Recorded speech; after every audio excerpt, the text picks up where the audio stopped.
Hello दोस्तों, मैं Shiva sir आज एनटीपीसी के लिए दूसरा प्रीवियस ईयर पेपर लेके आया हूं। और आज इस वीडियो में हम लोग कुछ वन लाइनर प्रश्नों को देखेंगे। ठीक है, तो चलिए आइए। आज का पहला प्रश्न हम लोग के सामने देखिए, ये आरआरबी, हाँ, आरआरबी एनटीपीसी के लिए आगामी परीक्षाओं के लिए पहला प्रश्न। ठीक है, देखिए, तो आज का पहला प्रश्न क्या है हम लोग के सामने, ध्यान देंगे। यदि आप एक दर्पण में देखते हैं और पाते हैं कि छवि आपसे छोटा है तो दर्पण का प्रकार होगा। तो दर्पण का प्रकार उत्तल दर्पण होगा। क्या होगा? उत्तल दर्पण होगा। उत्तल दर्पण होगा। ठीक है, उत्तल दर्पण होगा। ठीक है, अब उत्तल दर्पण आया है तो थोड़ा सा दो बातें उत्तल दर्पण के बारे में भी पढ़ लेते हैं। तो उत्तल दर्पण के बारे में सबसे पहले इसे अपसारी, ठीक है, क्या कहते हैं? अपसारी, अपसारी दर्पण कहते हैं। अपसारी दर्पण कहते हैं। ठीक है, इंग्लिश में इसको कॉन्वेक्स दर्पण कहते हैं। कॉन्वेक्स मिरर कहते हैं। क्या कहते हैं? कॉन्वेक्स मिरर कहते हैं। ठीक है, ये क्या होता है? इसका परावर्तक पृष्ठ बाहर की ओर उभरा होता है। क्या होता है?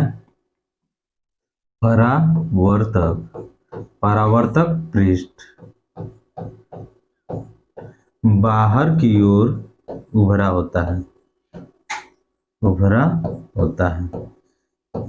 जो उत्तल दर्पण होता है उसका परावर्तक पृष्ठ बाहर की ओर उभरा होता है। ठीक है, तो आपको ये प्रश्न समझ में आ गया होगा। यदि आप एक दर्पण में देखते हैं और पाते हैं कि छवि आपसे क्या है? आपसे छोटा है, तो वह किस प्रकार का दर्पण होगा? तो उत्तल दर्पण होगा। उत्तल दर्पण के बारे में परावर्तक पृष्ठ जो होता है, परावर्तक पृष्ठ बाहर की ओर उभरा होता है। इसे हम लोग क्या कहते हैं? अपसारी दर्पण भी कहते हैं। इंग्लिश में इसको कॉन्वेक्स मिरर कहते हैं। ठीक है, चलते हैं अगले प्रश्न की तरफ। ठीक है, अगला प्रश्न देखते हैं क्या है। यहाँ पे देखेंगे कि खाद्य पदार्थों में दुर्गंध आने का मुख्य कारण, ठीक है, मुख्य कारण वसा, ठीक है, वसा और तेलों का है। बीच में स्पेस है, तो तेलों का है मतलब ऑक्सीकरण। क्या है? ऑक्सीकरण। ठीक है, ऑक्सीकरण, ऑक्सीकरण। इसको इंग्लिश में ऑक्सीडेशन कहते हैं। क्या कहते हैं? Oxidation, oxidation. इंग्लिश में इसको ऑक्सीडेशन कहते हैं। ठीक है, इंग्लिश में से हम क्या कहते हैं? ऑक्सीडेशन। जैसे कोई खाद्य पदार्थ में दुर्गंध आ जाता है, इसका मुख्य कारण क्या होता है? वसा और तेलों में, वसा और तेलों का ऑक्सीकरण होना। ठीक है, अब यहाँ पे ऑक्सीकरण शब्द आया है तो थोड़ा सा ऑक्सीकरण पे हम लोग देख लेते हैं कि क्या होता है इसकी परिभाषा। ठीक है, तो ऑक्सीकरण का क्या होगा? जुड़ना। ठीक है, पहली बात जुड़ना या योग। ठीक है, ऑक्सीजन का, ऑक्सीकरण का वृद्धि, वृद्धि होना। ठीक है, वृद्धि होना या संयोग, संयोग। ठीक है, देखिए यहां से पहला प्रश्न हम लोग निकालेंगे। ठीक है, ऑक्सीजन। ठीक है, ऑक्सीजन का जुड़ना, ऑक्सीजन का योग, ऑक्सीजन का वृद्धि होना, ऑक्सीजन का संयोग। ठीक है, या आप कहेंगे कि वैद्युत ऋणात्मक, ठीक है, वैद्युत, ठीक है, वैद्युत ऋणात्मक, ऋणात्मक तत्व का जुड़ना, का जुड़ना, जुड़ना, ये भी क्या कहलाएगा? ऑक्सीकरण में ही आएगा। दूसरी जो बात है उसको समझिए, हाइड्रोजन का, किसका? हाइड्रोजन का, हाइड्रोजन, हाइड्रोजन का निकलना, निकलना या हाइड्रोजन का वियोग,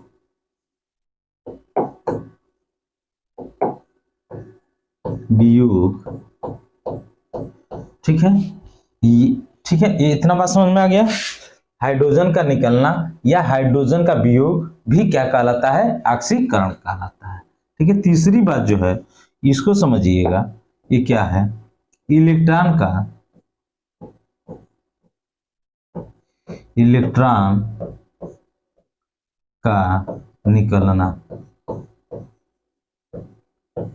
निकलना या इलेक्ट्रॉन का उत्सर्जन, इतनी सारी बातें जिस भी क्वेश्चन में आपको दिखे तो समझिएगा कि वहां पे क्या हो रहा है? ऑक्सीकरण हो रहा है, ठीक है। ऑक्सीजन का जुड़ना, ऑक्सीजन का योग, ऑक्सीजन का वृद्धि होना, ऑक्सीजन का संयोग या वैद्युत ऋणात्मक तत्वों का जुड़ना या ऋण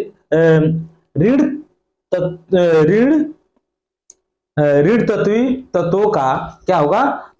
जुड़ना भी क्या कहलाएगा? ऑक्सीकरण कहलाएगा। हाइड्रोजन का निकलना या हाइड्रोजन का वियोग, ये भी क्या कहलाएगा? ऑक्सीकरण। इलेक्ट्रॉन का निकलना या इलेक्ट्रॉन का उत्सर्जन होना, ये भी क्या कहलाएगा?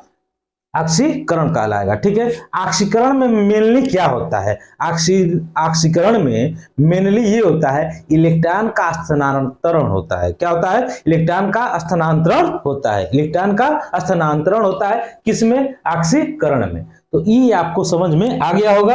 अब देखते हैं थोड़ा सा कि ये जो प्रश्न है क्या कर रहा है। खाद्य पदार्थ में दुर्गंध आने का मुख्य कारण क्या है? ऑक्सीकरण। और ऑक्सीकरण तो है ही है, वसा और तेलों का ऑक्सीकरण है। और खाद्य पदार्थों को सुरक्षित रखने के लिए या संरक्षित करने के लिए हम बेंजोइक का प्रयोग करते हैं। किसका? बेंजोइक का प्रयोग करते हैं। बात समझ में आ गया? चलते हैं अगले प्रश्न की तरफ। अगला प्रश्न देखेंगे, थायरॉक्सिन के संश्लेषण के लिए निम्न में से क्या आवश्यक है? तो थायरॉक्सिन के संश्लेषण के लिए क्या आवश्यक है? आयोडीन। क्या आवश्यक है? आयोडीन। क्या आवश्यक है? आयोडीन, ठीक है। आयोडीन, ठीक है। आयोडीन। थायरॉक्सिन जो होता है इसके बारे में थोड़ा सा देखते हैं। थायरॉक्सिन जो होता है शरीर में उपापचय क्रियाओं का क्या करता है? नियंत्रण करता है। उपापचय क्रियाओं का नियंत्रण करता है। क्या करता है? उपापचय क्रियाओं का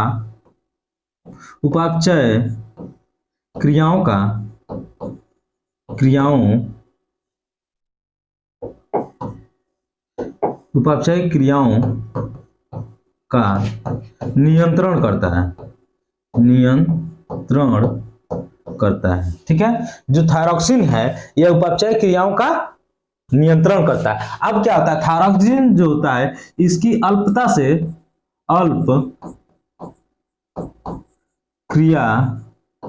क्रियाशीलता के कारण कुछ बीमारियां होती हैं। तो उसमें क्या है? सबसे पहली बीमारी, ठीक है, क्या है? जड़ वामनता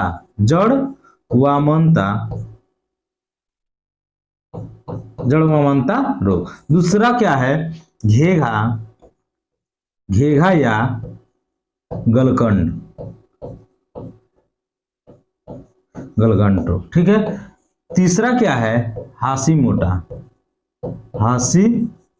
मोटा जो रोग, ये किसकी? अल्प क्रियाशील, थायरॉक्सिन की अल्प क्रियाशीलता से ये रोग हासी मोटा होता है, घेघा या गलगंड रोग होता है। और उसके बाद से क्या होता है? जड़ वामनता रोग होता है। एक मिक्सीडीमा रोग भी होता है। किसकी कमी से? थायरॉक्सिन की अल्प क्रियाशीलता से क्या होता है? ये तीनों, और मिक्सीडीमा रोग भी होता है। चलते हैं अगले प्रश्न की तरफ। अगला प्रश्न क्या है देखते हैं, ठीक है। ये बहुत अच्छा क्वेश्चन है, कई एग्जामों में ये रिपीट हुआ क्वेश्चन है, ठीक है। एक पौधे के तने या जड़ का घेरा किस कारण बढ़ता है? तो किस कारण बढ़ता है इसको हम लोग समझ लेते हैं। ये बढ़ता है लेटरल मेरिस्टेम के कारण। किसके?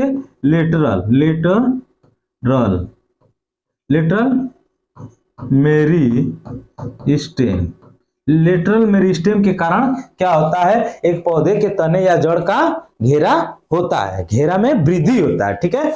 समझ में आया? Lateral meristem. अब देखते हैं लेटरल मेरिस्टेम को हिंदी में हम लोग कहते हैं पार्श्व, ठीक है। पार्श्व विभाज्योतक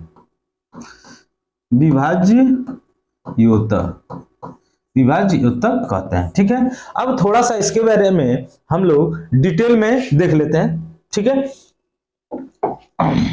ये देखिए यहाँ पे एक प्रश्न आता है, क्या पादप, पादप, ठीक है, क्या है,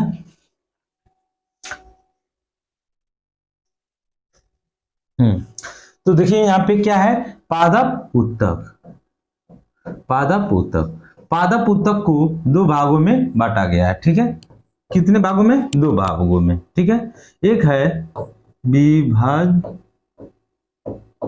विभाज्य युतकी, विभाज्य युतकी, उसके बाद से क्या है,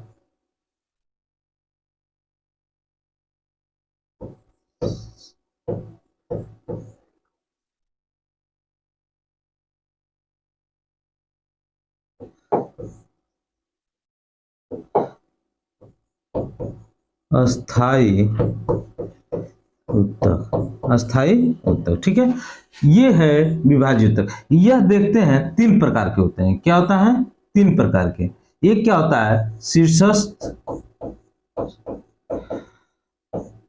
विभाज्य उत्तक, विभाज्य योतक, ठीक है, उसके बाद से दूसरा क्या होता है पार्श्व विभाज्य उत्तक, एक होता है अंतर्वेशी,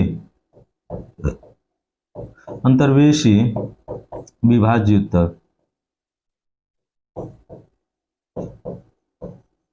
योतक, ठीक है। देखिए यहाँ पे दिया हुआ है अस्थाई उत्तक, अस्थाई उत्तक दो प्रकार के होते हैं, एक क्या होता है सरल उत्तक, सरल उत्तक, एक होता है जटिल उत्तक, ठीक है, उत्तक, ठीक है। जो सरल उत्तक होते हैं यह कितने प्रकार के होंगे, तीन प्रकार के, कौन कौन से, मृदुतक पहला, दूसरा क्या होगा सरल कोण, सरल कोण उत्तक, सरल कोण उत्तक, तीसरा क्या होगा, तीसरा हमारे पास मृदुतक दृढ़ उत्तक, दृढ़ उत्तक, दृढ़ उत्तक, ठीक है। जटिल में क्या होगा, दो होंगे जाइलम और दूसरा क्या होगा फ्लोएम, फ्लोएम, ठीक है। देखिए ये पादप उत्तक है, क्या है पादप उत्तक, इसी के अंतर्गत ये प्रश्न आया हुआ है, ठीक है। तो सबसे पहले थोड़ा सा अब इसको इंग्लिश में भी हम लोग कर लेते हैं, क्योंकि इंग्लिश से इंग्लिश वाले वर्ड भी लिख के प्रश्न आ जाते हैं, जैसे कि इस प्रश्न में आया हुआ है, ठीक है, तो इसको भी देखना जरूरी है। तो पादप उत्तक को हम लोग बोलते हैं प्लांट टिश्यू, क्या बोलते हैं प्लांट टिश्यू, प्लांट टिश्यू, ठीक है। विभाज्य युतकी को बोलते हैं मेरिस्टेमेटिक,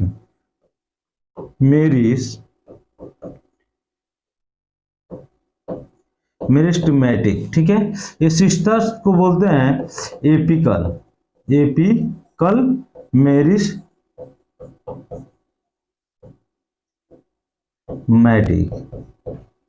ठीक है।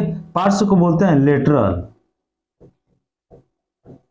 ठीक है। अंतर्वेशी को बोलते हैं inter calorie, inter calorie, inter calorie meristematic, ठीक है, मेरिस्टेमेटिक, ठीक है। अब जो अस्थायी उत्तक होता है इसको बोलते हैं परमानेंट, परमानेंट टिश्यू, टिश्यू, ठीक है। उसके बाद से सरल उत्तक को बोलते हैं सिंपल, सिंपल टिश्यू, टिश्यू, ठीक है। जटिल को कॉम्प्लेक्स, कॉम्प्लेक्स टिश्यू, ठीक है। इसके बाद से मृदुक को हम लोग क्या बोलते हैं, ये पैरेन्काइमा, कोलेनकाइमा और स्क्लेरेन्काइमा, ये होता है जाइलम, ठीक है, जाइलम, ठीक है। ये होता है फ्लोएम, फ्लोएम, ठीक है। इन तीनों को अलग से मैं बता दूंगा, ठीक है। ये क्या होता है पैरेन्काइमा, कोलेनकाइमा और स्क्लेरेंकाइमा, ये तीनों। ठीक है, तो देखिए ये जो प्रश्न आया हुआ है इसी के अंतर्गत आया है, पार्श्व विभेदक या लेटरल मेरिस्टेम, ठीक, मेरिस्टेमेटिक। ठीक है, तो मेरिस्टेमेटिक के अंतर्गत आया है, तो ये क्या करता है, जड़ और तना में वृद्धि करता है। ठीक है, समझ में आ गया। तो चलते हैं अगले क्वेश्चन की तरफ। ठीक है, अगला प्रश्न देखते हैं, कौन सी गैस बायोगैस संयंत्र में उत्पन्न नहीं होती है।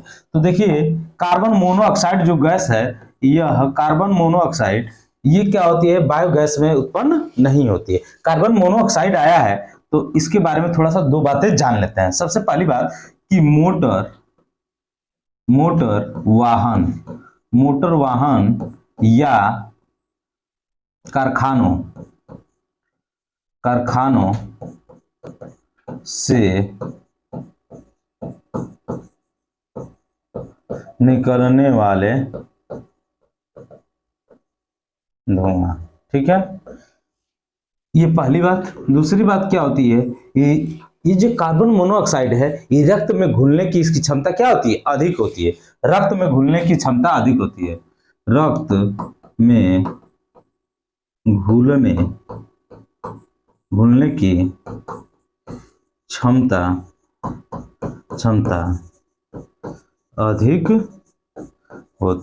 अधिक होती है।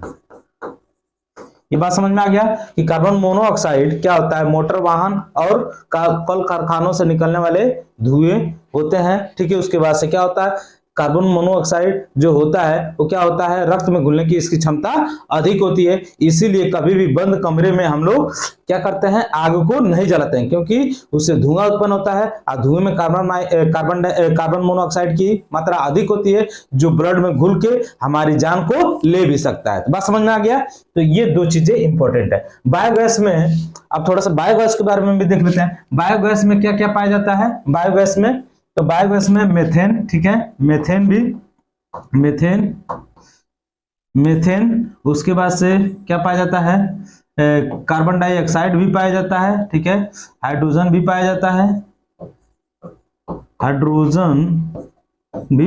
है, और उसके बाद हाइड्रोजन सल्फाइड भी पाया जाता है, हाइड्रोजन सल्फाइड भी पाया जाता है। ठीक है, एक ये जो मेथेन होता है इसका उपयोग क्या होता है, ये कहाँ कहाँ पाया जाता है, तो धान की खेत में भी पाया जाता है। ठीक है, उसके बाद से दलदली स्थानों में तो पाया ही जाता है। जो भैंस जो होती हैं वो जुगाली करती हैं तो उसके अंतर्गत भी इसको पाया जाता है, उसमें मेथेन की मात्रा पाई जाती है। ठीक है, चलते हैं अगले प्रश्न की तरफ। अगला प्रश्न क्या है हम लोग का, देखते हैं। ठीक है, यहाँ पे दिया है कि क्लोरीन गैस का उपयोग निम्न में से किसके निर्माण में किया जाता है। तो क्लोरीन गैस का निर्माण ब्लीचिंग पाउडर के निर्माण में किया जाता है। किसके निर्माण में किया जाता है, ब्लीचिंग पाउडर के, ब्लीचिंग पाउडर के निर्माण में इस क्लोरीन गैस का प्रयोग किया जाता है। तो ब्लीचिंग पाउडर आया है, तो ब्लीचिंग पाउडर जो होता है इसका रासायनिक नाम क्या है, कैल्शियम हाइपोक्लोराइड। क्या है इसका नाम, कैल्शियम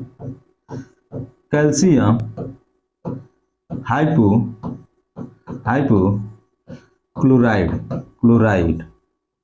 इसका सूत्र क्या होता है, CaOCl2 इसका सूत्र होता है। ठीक है, अब देखते हैं थोड़ा सा कि इसको कैल्शियम ऑक्सीक्लोराइड भी बोला जाता है। ठीक है, ब्लीचिंग पाउडर। अब यहाँ पे अब थोड़ा सा क्लोरीन के बारे में पढ़ लेते हैं, क्लोरीन गैस के बारे में। तो क्लोरीन गैस में क्या क्या मतलब इसका उपयोग होता है, तो विरंजक के रूप में प्रयोग करते हैं, चीनी को सफेद बनाने में इसका प्रयोग करते हैं, रोगाणु नाशक के रूप में करते हैं, क्लोरोफॉर्म के निर्माण में करते हैं। उसके बाद से क्या करते हैं, किसके बारे में करते हैं, और विषैली गैसों के उत्पादन में भी क्लोरीन गैस का प्रयोग करते हैं। चलते हैं हम लोग अगले प्रश्न की तरफ। अगला प्रश्न क्या है देखते हैं। ये बेहतरीन सा क्वेश्चन है। ये क्वेश्चन क्या कर रहा है, एक क्रिप्टॉन की परमाणु संख्या 36 है तो इसका इलेक्ट्रॉनिक विन्यास होगा। तो देखिए क्रिप्टॉन का यदि क्रिप्टॉन की परमाणु संख्या क्या है 36 है तो Kr क्रिप्टॉन। ठीक है, तो इसका जो है इलेक्ट्रॉनिक विन्यास क्या होगा 2, ठीक है, 8 18 और उसके बाद से 2 8 18 तो 10 8 28 और कितना बच गया 28 के बाद से 28 2 30 8, ठीक है। यहाँ पे जोड़ लीजिए इसको, देखिए 36 हो जाता है कि नहीं। 8 2 10, 10 और 18 28, 28 2 30 36 हो गया ना। इसका इलेक्ट्रॉनिक्स विन्यास ये होगा, ठीक है। तो ये समझ में आ गया होगा। अब हम लोग मिलते हैं अगले वीडियो में। Thank you.